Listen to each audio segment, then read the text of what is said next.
Eid Mubarak everyone. Ayan si Tato.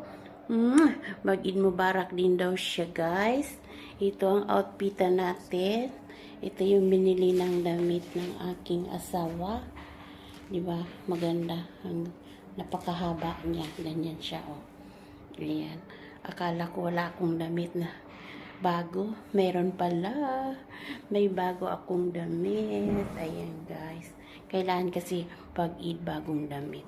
So, ayan din si Tato. Si Tato walang damit. Kay Tato, pudlang at saka banana. See? Ayan siya guys. Oh. Ayan. Siyempre, di naman tayo lalabas ng bahay. Dito lang tayo. Ang gagawin lang natin is kakain. Magbudol fight kami ni Tato. Ayan, oh.